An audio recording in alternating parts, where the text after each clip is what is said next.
3 Lokole à Congo TV, votre site, notre site. Nous sommes encore vraiment dans la joie de vous savoir nombreux en train de nous suivre, en train de liker nos émissions, mais en train surtout de vous abonner à notre site lokoleacongo.tv.com. Aujourd'hui encore, dans le cadre de cette émission Podium de vérité, nous avons la joie de recevoir au milieu de nous 2 femmes qui veulent nous faire part d'une certaine vérité, mais aussi qui veulent partager la parole de Dieu avec vous qui nous suivez au travers de cette émission Podium de vérité. Et quant à moi, je suis vraiment dans la joie. Le mois de mars est en train de prendre sa fin.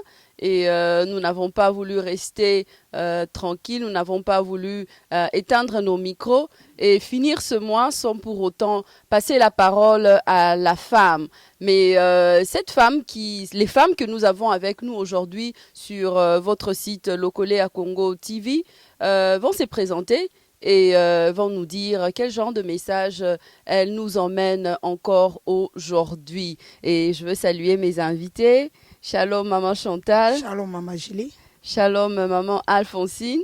Shalom maman Julie. En tout cas, esengo lisusu ko bozongeli biso lisusu awa na kati ya Lokole ya Congo TV et surtout mois de mars oblige boye lisusu na message oyo tant mosusu ezo concerné basi ou bien ezo concerné église mobimba. Message na biso mokolo lelo ils ont concerné l'église en Zambé. Donc, un message au Tomemi lisusu na fin mars. Comme d'habitude, maman Julie, nous avons dit que Tokozonga, Tozongi lisusu. Nzambe lokola azarana. Asi la raté, azana message belé attend suko azo pesa na bana na Nzambe. Vraiment. Donc, il y a un message église lisusu kaka. Et déjà, en passant, Topambola Maki, en tout cas, Balandi à Lokole à Congo TV, Pambola Maki vraiment na passage, na message oyo, oela ki biso sur l'église à la perte de sang. Mais lelo, oeli biso susuka lisolo à l'église ou bien? Na yeli bino susuka lisolo à l'église. Parce que l'église n'est pas. Je tiens aussi à signaler que maman Chantal, servante de Dieu à l'église La Gloire et Salut, et maman Alphonsine, Azali, servante de Dieu à l'église Agapao. Et ça vous fait comment? Boza l'église mon côté, mais vous passez toujours des missions ensemble. C'est ça qu'on appelle l'unité du corps de Christ. Vraiment. L'unité en gotozo senga, l'unité en Lokole à Congo sangisi biso, l'unité en gotozo senga susuke Europe mobimba, Hollande mobimba, partout et kende to sangana na l'unité fraternité christique qui tout ça là. En tout cas, awa nakati ya Lokole à Congo TV et Yokani et vraiment maman yebisa biso sangoni yo memel biso lelo. Bana na Nzambe na remercie bino lisusu. Nakondima kolanda biso lisusu ensemble na maman Julie. Toyebi ke missionnaire azate ke Nzamba pambole bisika azali. Mais nayebi ke mission koleka bien na maman Julie. Message à l'église détruit l'église maman Julie. Maman Chantal.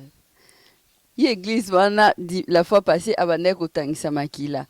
Abiki akomi lisusu ko détruire les susu yele ba église mususu.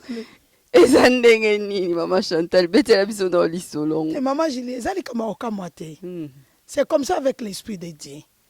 Na tango ya suka et comme moment to ba vérité.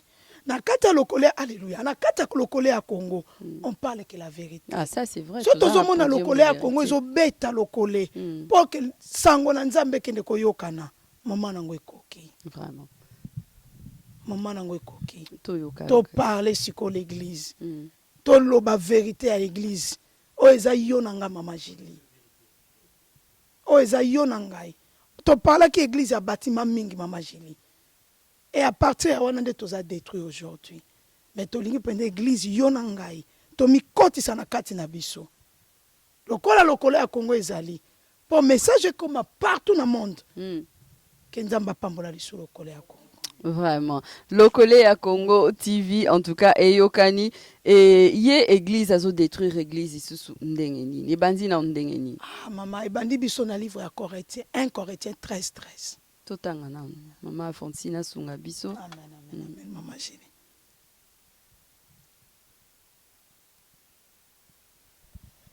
Totangi na 1 Corinthiens 13, 13. J'ai lu au nom de Jésus-Christ.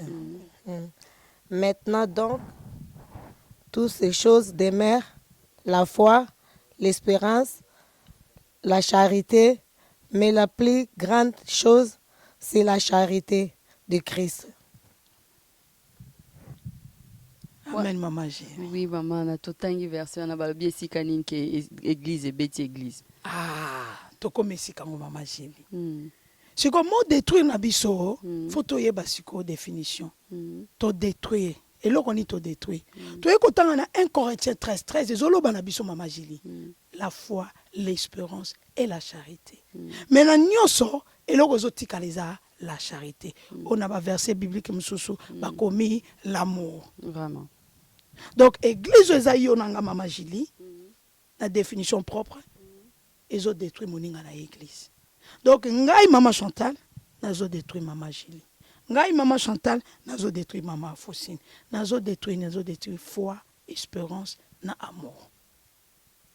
Mais maman Chantal, nga nazo comprendre karaté na éviter soki bandeko o bazolanda biso na en ce moment sur Lokole à Congo TV bazo comprendre totangi 1 Corinthiens 13 13 balobi esika nini que à église et détruire foi, charité na espérance ya moninga. Maman, j'ai dit l'exemple est simple.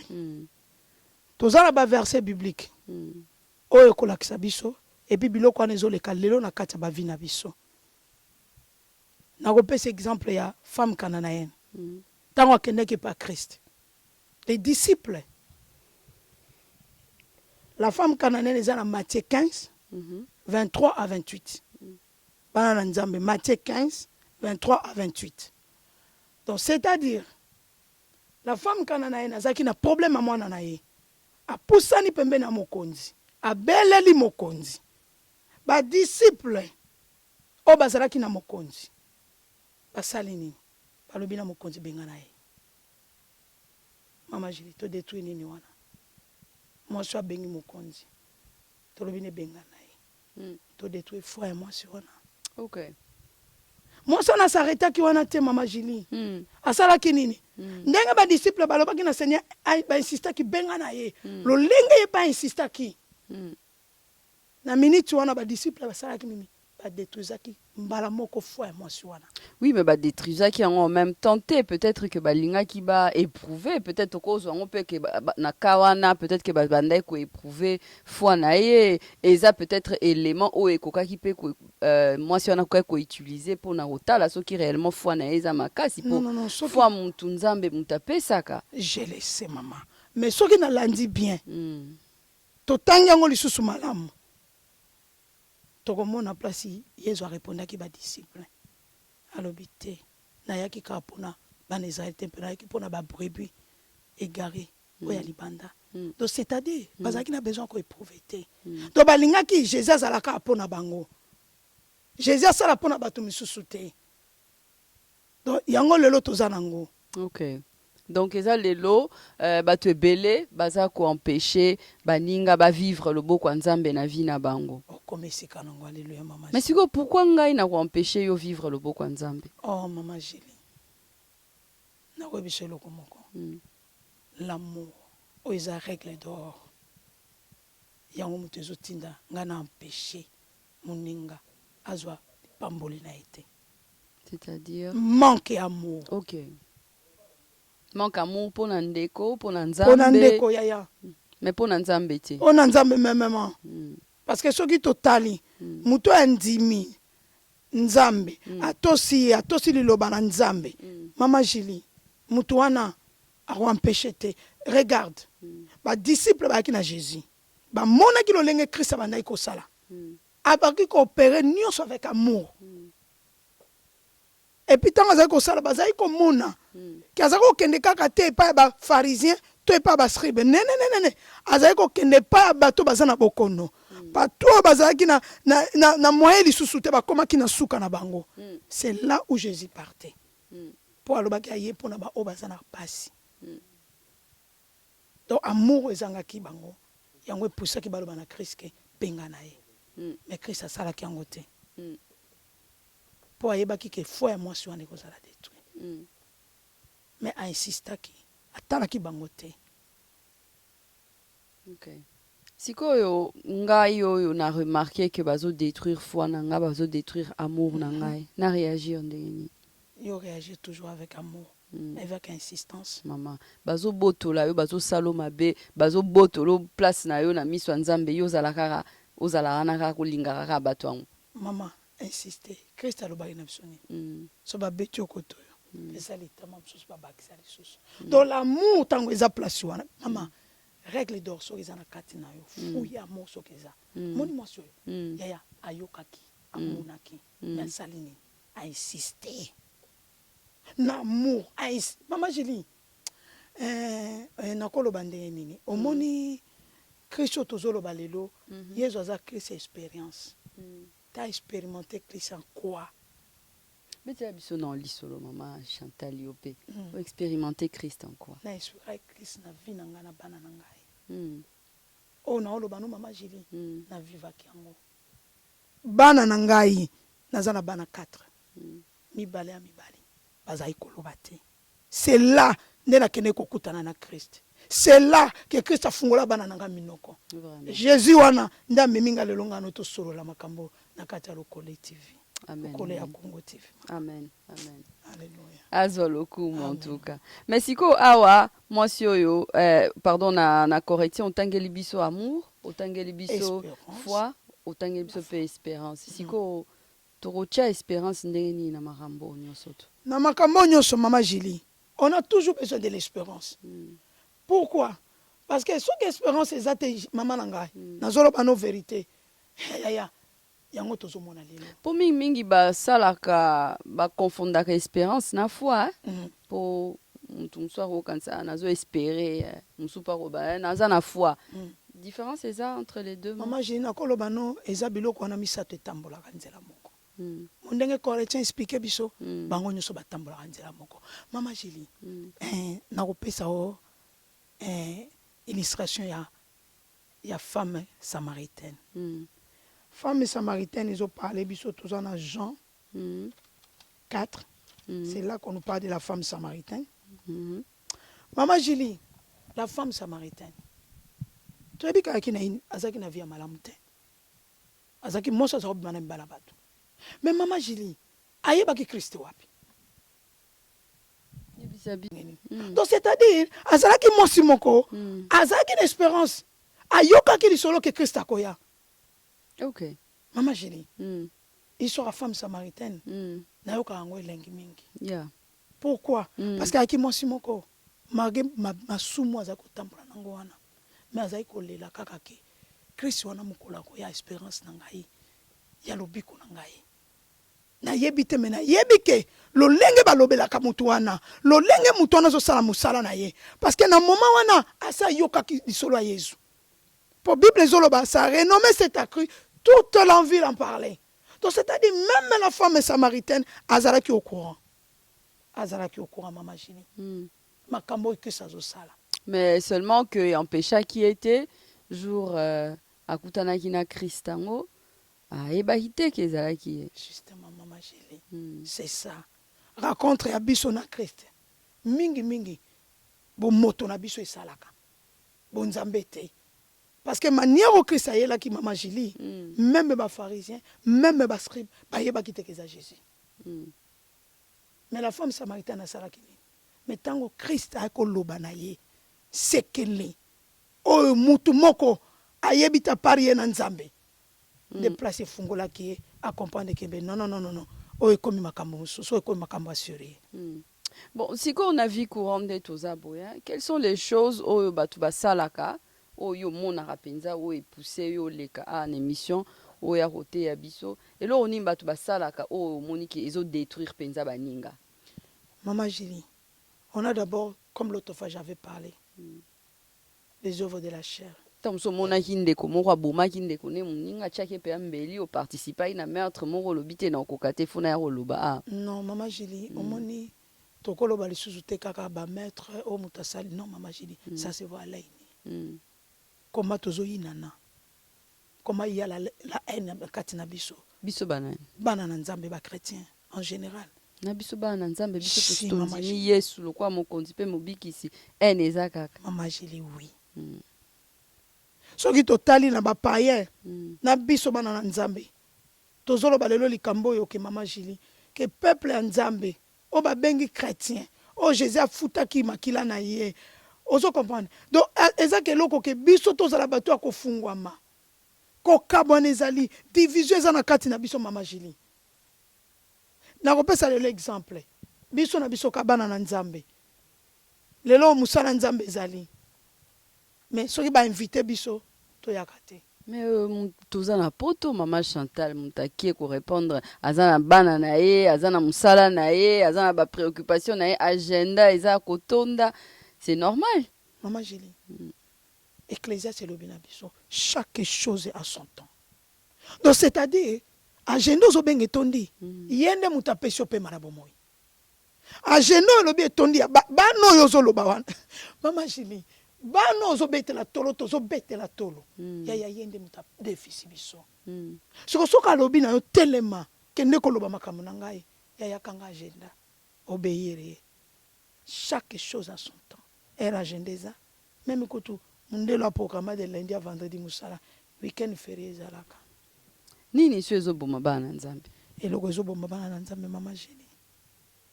Manque amour. Oui, mais manque amour, maman. Manque amour, to yebi yango yango nde mutu eza la base tamsu ya ba mabebele. Mais to lingi tamsu to yeba ba mabe yango poto to yeba ko détecter yango. Ngaso na monique ndeko akomo tenir langage Maman Chantal a ebisa ki biso to ki ba église ezo détruire église. Si ko pesa biso penza ba exemple o ezo la kisaki nzaki. Oui, maman Julie, exemple est simple. Eza ebele soto bito banda kotanga ngo mama jito kosilisa onde komo azolanda biso ata mususu ye paza pembeni ya muntu azo détruire ye mazo ye bati. Mais maman Julie tokoloba nini yoza kana haine toloba kilo tofa les œuvres de la chair babilo kono si ça se retrouve en toi mais ozo mi détruire ozo détruire même oza pembeni na yo na pese exemple tia la jalousie en toi. Muntu moko nzambe na ko pesa exemple Seigneur a levé muninga na musala nzambe ndenge tozo kutana awa to pesa message yo ozalem sous derrière la télé internet ou ozolanda biso mbala mo na linga ka mamote to na linga ka émission te po songi pa bana nzambe za pe bimingi maladie waneza maladie wanezali eza vraiment maladie waneza songi eza makasi mama Julie na kati ya bana nzambe bon siko to sande nini po elongo biloko wana nyonso mama Julie tokoloba nanu po elongwa mama toza nanu na groupe ya bato eza 6 oyo tozomiboma église détruire l'église. Ok, tangela biso groupe avant toleka toloba oyo tokoki kosala po tolongola eloko wana na kati na biso groupe ya liboso eza 5 ministères eza détruire bachrétien. Les amis de Lokole à Congo TV.com, Toza vraiment en train de suivre quelque chose de très important. La Bible nous dit que le Seigneur a donné aux autres d'être prophètes, aux autres d'être apôtres, aux autres d'être pasteurs, enseignants pour l'édification de saints. Mais Maman Chantal vient nous dire aujourd'hui que le 5 ministères est en train de détruire l'église. Maman Chantal. C'était Maman Chérie. Dans le baiser 6 groupes. Ok. Les 5 ministères, ils ont détruit les chrétiens. Les chrétiens, ils ont détruit les 5 ministères. Les chrétiens détruisent les chrétiens. Les 5 ministères détruisent les 5 ministères. Les 5 ministères, ils ont détruit les chrétiens, ils ont détruit. Yebisa biso. Ao sandenge nini. c'est surtout 5 ministères wana mama Chantal fungola biso ngona betela ono lokoli ah mama Julie nzambe na biso apambola biso lisusu na mokola lelo surtout Saint-Esprit apesi biso opportunité au potoloba makambo amen mama Julie les 5 ministères azo détruire les 5 ministères ndenge nini tozo mona jalousie za na kati ya basali na nzambe mama Julie ya pas caché muninga za na sali munene c'est le kwa liboso azo luka ndeko mususu aza na place ite akosambela to pasteur mususu aza na place ya malamu te to place azo futeleze sous bien te ayebisi eyaka tosanga nawo aboyi automatiquement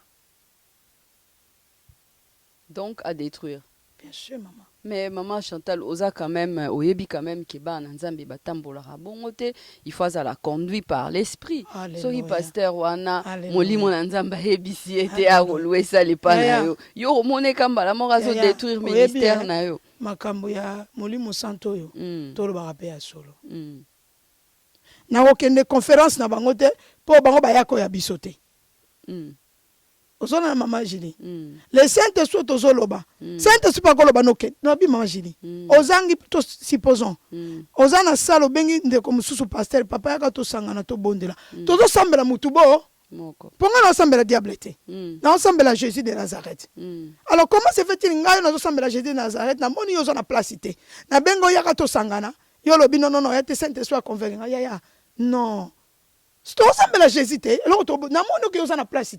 On préfère que nous foutons à chair, que nous avons au foot à monter. Même tout le monde a une vision, maman Chantal. Et bêtis soliba coûté. Non, et bêtis soliba coûté. On a ébisso maman Julie. 5 ministères ont détruit 5 ministères.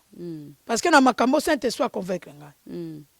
Na ekozonga lisusu que les chrétiens détruisent les 5 ministères. On peut citer exemple, moi il y a 5 ministères et détruit il y a basal kak. À part ça, problème sur les athées. Le problème est allé. Dans 4 nabango, il y a l'hypocrisie. Ok. Il y a l'hypocrisie, il n'y a pas l'amour. Ok, hypocrisie. C'est-à-dire, il y a des groupes. Oh, bah, il y a des biso, to sangani boye. Groupe, on a to sangana na bangote. Oui, mais les affaires doctrinales, tant que ba doctrine, ba la tarakitamba, yo, na doctrine, na bino bola tarakitamba, la te bo sanganandeni, bo se comprendre, te. Maman Julie. To Hollanda Jésus. Ok. To Hollanda. Pour même tout yebi maman Chantal Jésus. Ba église ezalaka église assemblée de Dieu ba église pevalongo bino boza ba assemblée de Dieu ba musu baza ba pevalongo bo sangana ndenge ni ne maman nous sommes les pentecôtistes ndenge toza boto ba chrétien donc biso ba pentecôtistes l'esprit de Dieu na kat na biso ba musu pe baza ba pentecôtiste c'était ba évangéliste musu ba protestant on n'a pas refusé mais nana za mokonzi na biso qui est la tête ayebisa biso muto à église c'est qui c'est Jésus voilà. Si vous avez Jésus, vous avez l'église, si vous avez Bisangay. Tous parler de Jésus. Vraiment. Si vous avez que non, bango baloba ke loko mususu to 5 églises o esangani bango baza na doctrine moko église ko non maman non. C'est Jésus. Jésus mutoza liboso maman. Laki sanga Jésus ko maman na bikako. Maman Chantal en tout cas na kati ya lokole ya Congo TV. Ezo yokana vraiment et tozo pusana ba détruire les sous ndenge nini ba on ba 5 ministères bango na bango yaya bazongisa bolingo to lingi vraiment maman tango campagne za na kati église to mona biso yaya to mona na biso nyosoko pona réveil ya mboko yo musalo ba pesi bango fardo nzamba pesi bango Jésus pesi bango mission et Saint-Esprit azo accompagner bango na mission wana basunga. Bon, maman Chantal, parce que les Camerounais on a remarqué les Otungisayo, ceux qui basangani ensemble, basangani, pasteur nyosu ba yesika moko, ba église nyosu ba yesika moko. Qu'est-ce qui va se passer? Mais bah quoi adorer quand Nzambe. Après? Mais bon bit ces années. To kumisa Nzambe maman. To sangani te po to kumisa moto. To sangani po to kumisa Nzambe. To sangani po to tombola kitsa bokonzi nayi. To sangani pe po ba ame na kati ya mboko Hollande za la gagner. Maman Julie. Mais so boza bino na kati ya salle bokanga misika moko ba amba libanda ba oza gagner ndé. Mais to kenolo bon à quoi ça sert l'évangélisation? Faut qu'on kenoko évangéliser ko Hollande ba amit. Ko kenoko évangéliser. OK. Alors prochaine étape ba baby si susundeni. On a 5 ministères, tout qui est dans les chrétiens, dans les 5 ministères. Tout ça, on a 5 ministères. Pour le baki, 5 ministères, ils ont détruit les chrétiens. Pour le biki, les chrétiens, ils ont détruit 5 ministères.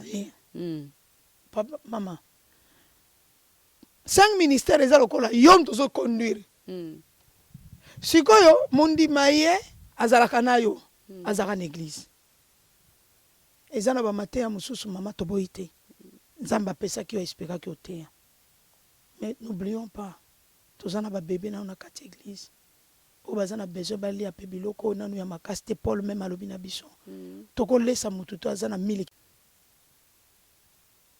ozolanda mama esika wana abetami libaku olia kozongela motu wana kosolola na ye kolendisa ye lisusu ke ayeba kobanda ne na abc ya parole donc bapasteur bazoteya mateya makasi mingi bana mosusu bakomprendre bana mosusu c'est ça c'est pour ça tozomona bana bake koto bazongi koto mpo nango mateya eleki makasi oh. bazala na bato akomela miliki ya abc yo ozopesa bango biloko ya makasi yaya eozala pasi mingi mpo nano bakomprendre te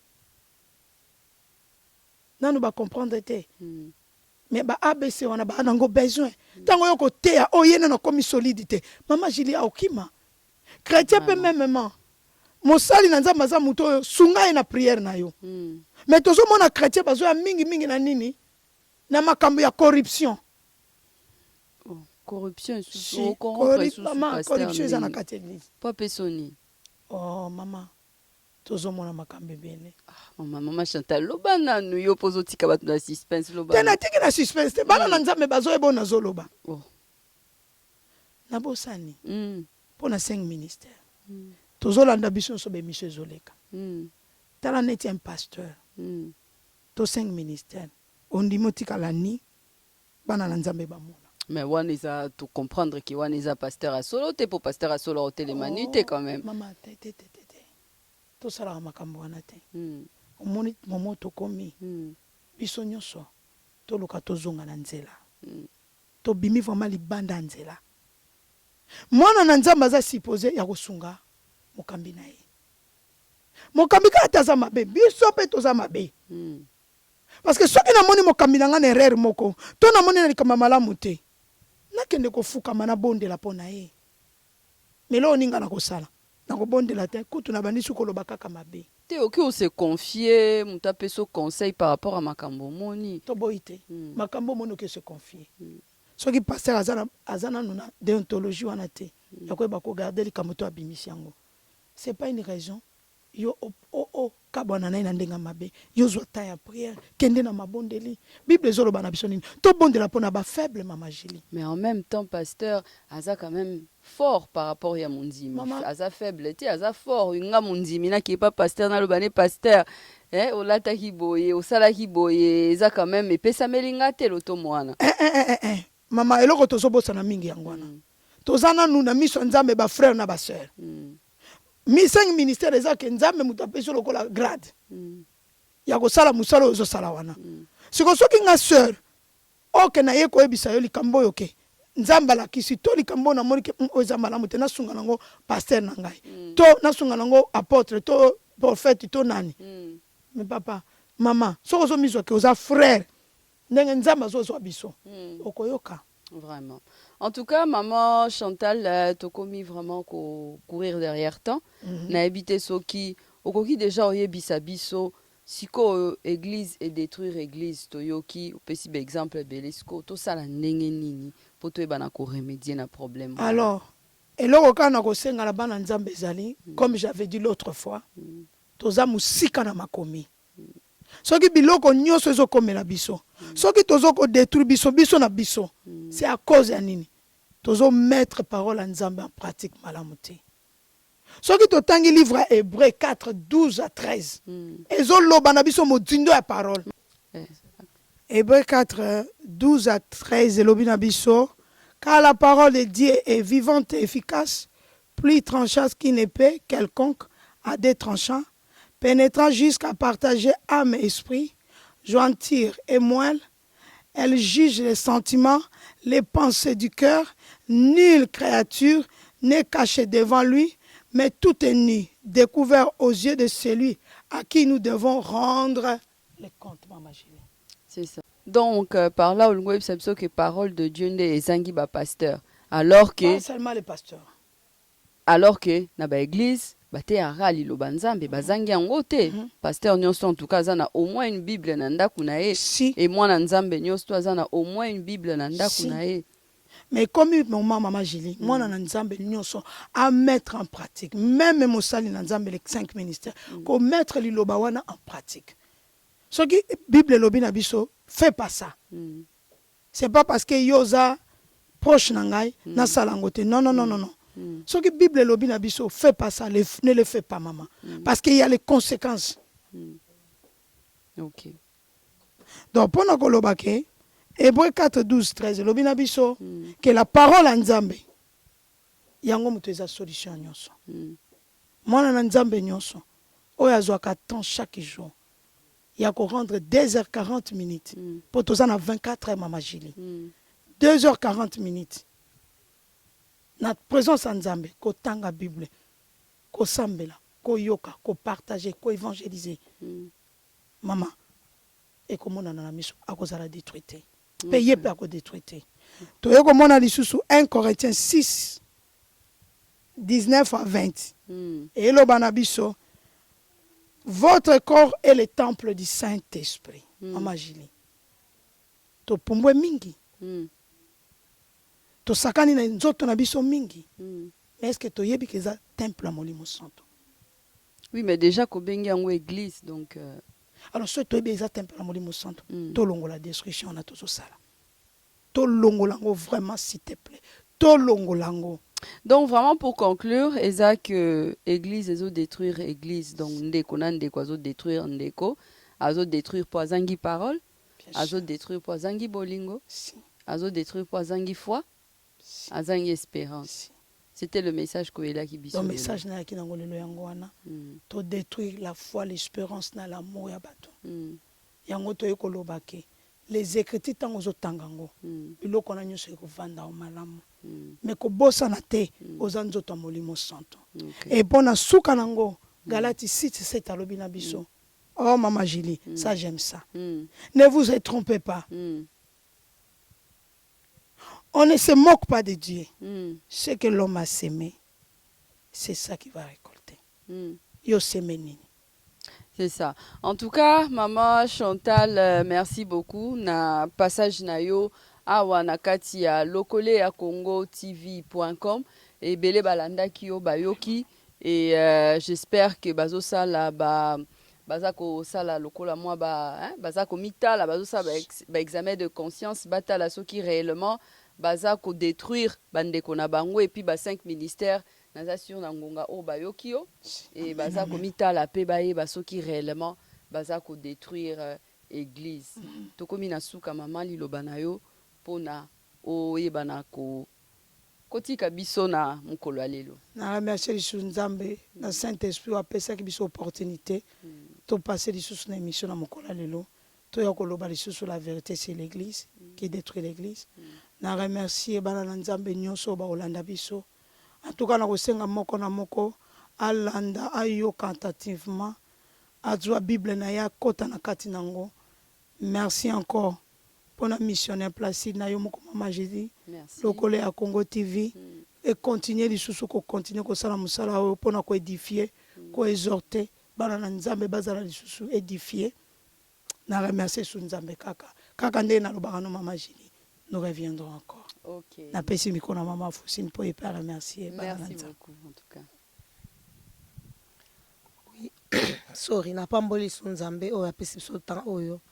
Donc ezaki na makasi na biso te ndenge bauti côté ya biso l'église détruit l'église donc ezakaka to simba bolingo so toza na bolingo ya solo nde tokoyeba kotonga église eza bâtiment te mais église ezali biso bato tozali kokota kati na bâtiment nzambe apesa biso sumayele apesa biso bolingo wana po toyeba kolingana ya solo so tolingani ya solo wana tokotonga lisusu église ya nzambe mais so tolingani ya solo te donc église toza ko détruire en biso moko. Donc maloba nazaki na yango wana pamboli papa Placide mama Julie nzambe apesa biso susu makasi kati na lokole ya Congo oyo ndenge babi lokole tango lokole betaka elakisaka basigne tokomi na temps de la fin nzambe apesa biso mayele kati na lokole oyo donc epusa na so ekende musika nzambe acha loboko na ye na pamboli vraiment basali na nzambe nyonso to esika bazali kolanda bana nzambe nyonso bazali kolanda donc nzambe apesa biso su makasi apesa biso bolingo mpo église etongama na solo yango maloba nazalaki na yango.